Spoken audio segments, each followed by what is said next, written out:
Have you ever wondered about the divine origins of Jesus? How he existed before creation?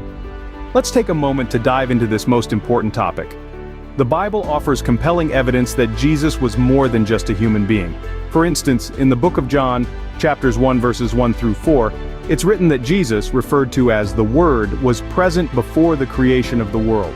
Now let's take a look at Colossians chapters 1 verses 16 through 17, where the Apostle Paul describes Jesus as the image of the invisible God. For by him all things were created that are in heaven and that are on earth, visible and invisible, whether thrones or dominions or principalities or powers. All things were created through him and for him, and he is before all things, and in him all things consist.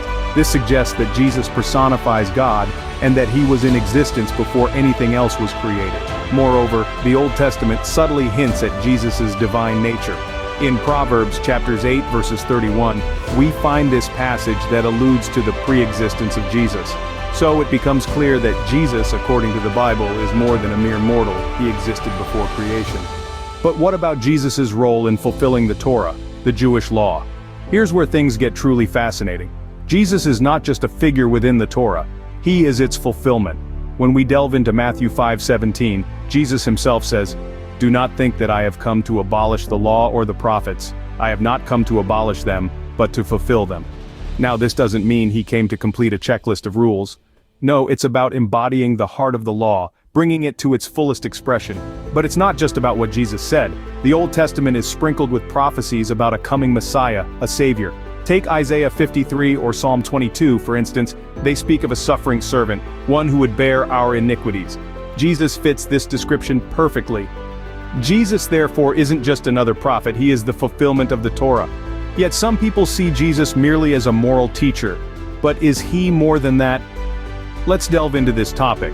To begin with, it's important to recognize that Jesus' teachings, as outlined in the Bible, transcend mere moral instructions.